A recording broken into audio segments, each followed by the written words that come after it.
Hi, this is Matt Baker. Today I'm going to show you the family tree of the Roosevelt family. This family, of course, includes two U.S. presidents, Theodore Roosevelt, also known as Teddy, and Franklin Roosevelt, also known as FDR. However, this family also includes lots of other interesting people as well, and is closely connected to several other famous families, such as the DuPonts, the Delanos, and even the White Rajas of Sarawak. So be prepared to meet lots of interesting figures and to discover how they're all connected. But first, I want to introduce you to today's sponsor, an up-and-coming DNA company called Adentro. Many of you have already had your DNA tested through companies such as 23andMe, Ancestry, or MyHeritage. Well, if you've done this, you can upload your data to Adentro and get several additional reports for free. No credit card required. One of the free reports is this one, which compares your susceptibility to COVID to that of other people. Another is this admixture report, which shows a breakdown of your DNA by continent. However, for just $29, you can unlock a bunch more amazing stuff. Let me show you some of my favorite things. First of all, they give you your haplogroups, which a lot of companies don't give, and is super important for learning about your deep ancestry. And then there's this large section about what diseases you might be more susceptible to. Adentro correctly predicted that I'm at a higher risk for both colitis and rheumatoid arthritis, two diseases that I do happen to have. So this tells me that their analysis is quite accurate. They were also pretty good at predicting my Myers-Briggs type, something that I've not seen any other DNA company offer. They predicted ENTP, and I happen to be INTP. So they were just one letter off. They also gave me information on how well I absorb certain vitamins and which drugs I might have problems with. Finally, they give you several really fun ways to visualize your unique DNA, such as this one based on the mathematician John Conway's Game of Life simulator. So if you want to give Adentro a try, just follow the link in the description or pinned comment. And if you decide to sign up for the paid version, be sure to use the code USEFULCHARTS to get 10% off. Okay, let's now look at the Roosevelts. Let me start by showing you exactly how Theodore Roosevelt and Franklin Roosevelt are related. Both of these presidents are direct male line descendants of a man named Klaas van Roosevelt, who was born in Holland but who immigrated to the New World in the 1640s. At that time, what is now New York was a Dutch settlement called New Amsterdam. Klaas bought a farm there, and interestingly, what was once his farm is now one of the busiest parts of the city. In fact, his plot included the land that the Empire State Building now stands on.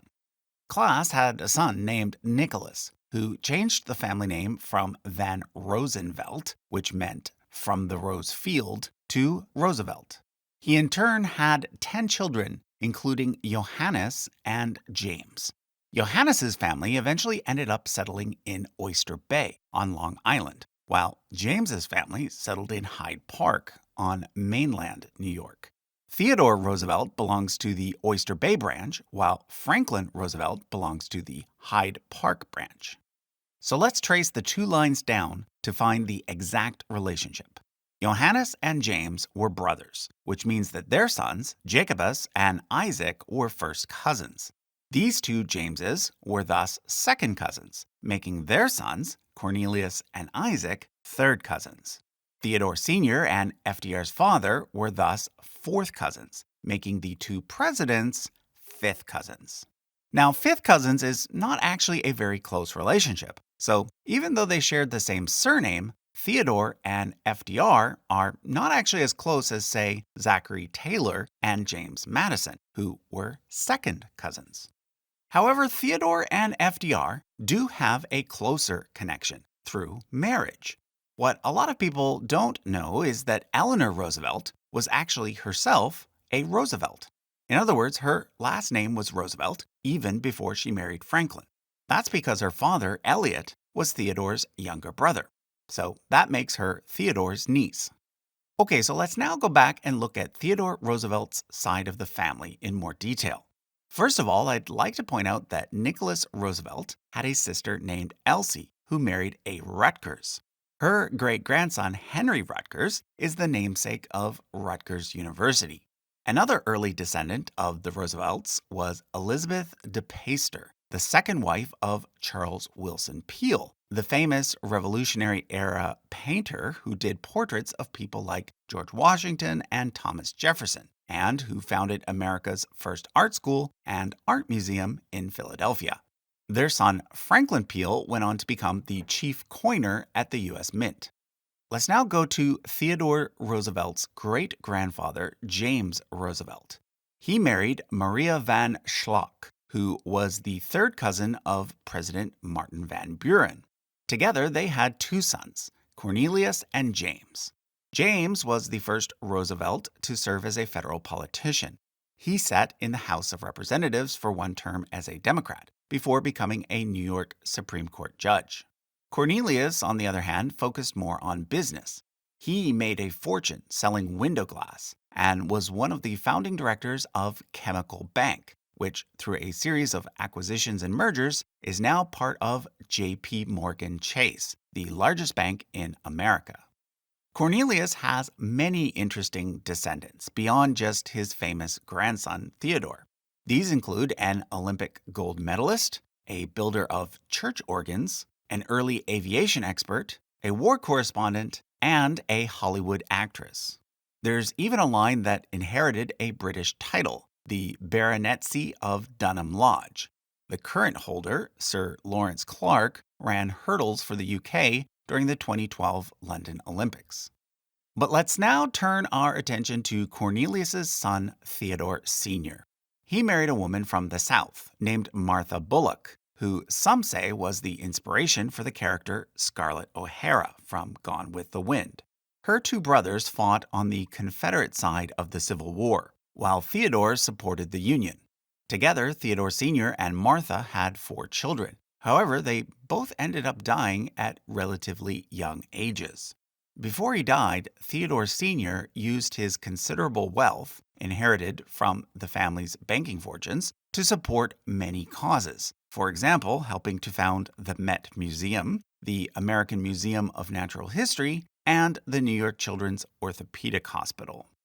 Because his parents died young, Theodore Roosevelt's older sister Anna, known as Bammy, became sort of the new matriarch of the family. She was one of Theodore's closest advisors, even during his presidency. However, it was his younger sister, Corinne, who ended up in politics in a more official capacity. She served as an executive for the Republican National Committee and was an advisor to Calvin Coolidge during his presidential campaign. As I mentioned earlier, Theodore's younger brother Elliot was the father of Eleanor Roosevelt. Well, Eleanor's mother was Anna Hall, the great-great-granddaughter of Robert Livingston. Robert Livingston was one of the founding fathers of the United States, helping to write the Declaration of Independence and administering the oath of office to George Washington. So yeah, if you haven't clued into it yet, the Roosevelts were basically the equivalent to what in Europe would have been considered nobility. However, like many people born into rich, well-connected families, Elliot ended up becoming what we would today call a Nepo baby. He became a severe alcoholic and was confined to a sanatorium, where he eventually attempted suicide by jumping out of a window. He survived the initial fall but then died the next day from heart failure. Eleanor was just 9 years old at the time, and by that point had already lost her mother to diphtheria. So she was now an orphan and ended up being raised by her Livingston relatives. We'll come back to her a bit later. For now, let's look at Theodore Roosevelt and his descendants. Theodore was a Republican, and although he was involved in politics from a young age, it wasn't until the Spanish-American War that he became a household name. He helped lead a unit known as the Rough Riders that won a key battle in Cuba at a place called Kettle Hill. This is why he's often remembered as looking more like this than this. After the war, he became the governor of New York, but was then chosen to run as President McKinley's new vice president in 1900, the previous vice president having died in office. McKinley won re-election, and therefore Roosevelt became the vice president. But then, just 6 months later, McKinley was assassinated, which led to Roosevelt instantly becoming president. He served the remainder of that first term and then was re-elected. So in total, he served as president for about 7.5 years. Presidents were not actually limited to 2 terms in those days, so he could have run again in 1908, but he decided not to, passing the torch to William Howard Taft. However, in 1912, he decided to run again.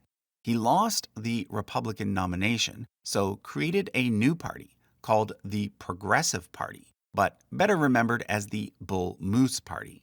However, he came in second place to Democrat Woodrow Wilson. He therefore turned his attention to adventure instead, going on a scientific expedition in the Amazon, helping to explore a river that ended up being named after him. He then lived to see the start and end of World War I, before dying in 1919 at the age of 60. He's since been memorialized as one of the 4 faces on Mount Rushmore. Theodore was married twice and had 6 children. His first wife, Alice, died on the exact same day as his mother, in the exact same house. With her, he had just one daughter, Alice, who lived to be 96. Here she is with Queen Elizabeth in the 1970s. Theodore's second wife was Edith Caro, and it was she who served as First Lady during his presidency. Their eldest son was Theodore Jr. Note that even though he was the 3rd Theodore Roosevelt in a row, he was simply called Jr., because by then his father was considered to be the main Theodore Roosevelt. Anyhow, Theodore Jr. went into politics like his father, but was not as successful, due in part to his connection to the Teapot Scandal, which, prior to Watergate, was the most famous political scandal in U.S. history. It was around that time, during the 1920s, that a rivalry started to develop between the 2 branches of the Roosevelt family. By this point, Eleanor was married to Franklin Roosevelt, who was a Democrat, in contrast to Theodore Jr., who, like his father, was a Republican. Although not as famous in politics as his father or cousin-in-law, Theodore Jr. did end up as sort of a war hero. He was a veteran of both World War I and World War II, and by the time of World War II, he was a 1-star general. In fact, he was the only general to land on the beach on D-Day, and at age 56 was the oldest person on the ground that day. On top of these 2 distinctions, his son Quentin landed as well, making them the only father-son combo to take part in the initial invasion. Unfortunately, however, Theodore Jr. died of a heart attack just 1 month later, and Quentin died in a military plane crash shortly after the war. Theodore Jr.'s brothers, Kermit and Archibald, both served in both world wars as well, although sadly, Kermit committed suicide during World War II. The youngest brother, Quentin, only served in World War I because he unfortunately died in action during that war as a pilot, becoming the only child of a U.S. president to die in war. 3 of President Theodore Roosevelt's grandsons ended up working for the CIA: Cornelius III, Kermit Sr., and Archibald Jr. And one of his granddaughters, Theodora Keogh, ended up becoming a novelist. Most prominent among Theodore's living descendants is probably Theodore IV, who is currently the managing director of Barclays Bank. Now, before I move on, I want to address Theodore Roosevelt's connection to teddy bears. As I mentioned earlier, Theodore's nickname was Teddy, although he supposedly hated the name. In 1902, while president, he took part in a hunting competition, during which a black bear was caught and tied up for him to shoot. He refused, saying that it was unsportsmanlike, and the incident ended up in the Washington Post as a cartoon. This resulted in a toy maker making and selling a toy bear called Teddy's Bear. They were extremely popular, and the name stuck, so nowadays any toy bear is called a teddy bear. Okay, let's now switch over to FDR's side of the family. The first person of prominence in this line was his great-great-grandfather, Isaac Roosevelt. In contrast to the Oyster Bay Roosevelts, who made their money in window glass, Isaac made his money in the sugar refining business. He was also heavily involved in New York's transition from a British colony to a U.S. state. His son James followed in his footsteps, as did his grandson Isaac. It was Isaac who first moved to Hyde Park along the Hudson River, which is where many of the ultra-wealthy had homes in those days, people like the Vanderbilts. Isaac had two sons, James and John. John was the father of Grace and Ellen Roosevelt, who were champion tennis players. James, the father of FDR, married twice. With his first wife, he had a son, James Jr., who was FDR's half-brother. He worked as a diplomat but died before FDR became president. When James Sr.'s first wife died, he married again to Sarah Ann Delano. I'll be coming back to the Delano family a bit later, but for now, note that Delano was Franklin's middle name, and hence the D in FDR. Franklin, of course, married Eleanor, who, as you already know, was Theodore Roosevelt's niece. In fact, it was Theodore, who was president at the time, that walked her down the aisle. There are very few examples of the two Roosevelt presidents together in a single photo, but I did manage to find one. Now, like Theodore, FDR served as the governor of New York just prior to becoming president in 1933. But what a lot of people don't know was that he was actually on the presidential ticket in 1920 as well, as the candidate for vice president. He and James Cox lost that year to Warren Harding and Calvin Coolidge. But in 1932, he won in a landslide, implementing his New Deal policies to help end the Great Depression. This marked a turning point in U.S. political history. You see, before FDR, the Republicans and the Democrats were kind of the opposite of what they are today. Black voters used to prefer the Republicans, and white Southerners used to prefer the Democrats. Nowadays, of course, it's the complete opposite. Well, that all started with FDR. The other thing that was different back then was that there were no limits yet on how many terms a president could serve. So FDR ended up being elected a record 4 times and serving for over 12 years until his death in 1945. So he ended up serving as president during most of World War II. The other thing that a lot of people forget or simply don't know about FDR is that he was America's first, and so far only, disabled president. This is because this fact was mostly hidden during his lifetime. Back then, it was thought that he suffered from polio, but nowadays many experts suspect that he had something called Guillain-Barré syndrome. Either way, he was mostly paralyzed from the waist down and had to use stilts or other supports to stand up or walk. And when the cameras weren't around, he used a wheelchair, something that has only been acknowledged recently, as seen by this 2001 statue. Now, although FDR is generally seen as being one of America's best ever presidents, his wife Eleanor was and still is perhaps just as famous.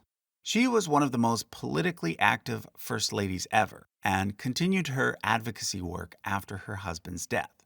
Most notably, she was America's first ambassador to the UN and chaired the committee that developed the UN's Universal Declaration of Human Rights. She was also quite possibly a lesbian. It is well known that the relationship between Franklin and Eleanor was kind of unusual. Franklin had several affairs, and Eleanor is rumored to have had some sort of relationship with a female journalist named Lorena Hickok. Franklin and Eleanor did, however, have 6 children together, although one died in infancy. Anna, in FDR's final year, served as a sort of second First Lady and accompanied her father to the famous Yalta Conference. The 4 sons all served during World War II, and both James and Franklin Jr. went on to serve in Congress. Franklin Jr. married a member of the wealthy DuPont family, and then their son, Franklin Roosevelt III, married a descendant of Charles Goodyear, the guy who developed the type of rubber used in making tires. Now, since this channel is known for covering royal lines, I want to point out an interesting connection between the Roosevelts and the White Rajas of Sarawak, one of the more stranger dynasties in world history. Basically, this guy here, a simple British soldier, eventually became the Raja, or king, of his own independent state in Borneo called Sarawak. His nephew Charles, the second Raja of Sarawak, married Margaret de Wint, who was a descendant of Nicholas Roosevelt. Therefore, their son, the third and final White Raja, was the fifth cousin once removed of both Theodore and Franklin Roosevelt. I'd also like to point out a very minor crossover between my own family and the Roosevelts. My wife's maternal grandmother grew up not far from Hyde Park, and in the 1950s wrote several letters to Eleanor Roosevelt, in which she invited her over for tea. Roosevelt accepted, and on November 20th, 1953, at 4 o'clock, she had tea with my wife's grandmother. Okay, let me now end by briefly mentioning the Delano family, from which FDR's mother came. This family can be traced back to a Belgian immigrant named Philip Delano, who arrived in America just 1 year after the Mayflower. In addition to FDR, he's also the ancestor of two other U.S. presidents, Ulysses Grant and Calvin Coolidge, as well as several other notable Americans, such as Laura Ingalls Wilder, author of the Little House on the Prairie books, and Jane Delano, founder of the American Red Cross Nursing Service. Other Delano descendants include the chef, Julia Child, the astronaut, Alan Shepard, the pop star, Britney Spears, and the fan of this channel that made today's chart. So we've now covered the family trees of 8 U.S. presidents on this channel. You can find a link to those on screen right now. And don't forget to check out Adentro by clicking the link in the description or pinned comment. Thanks for watching.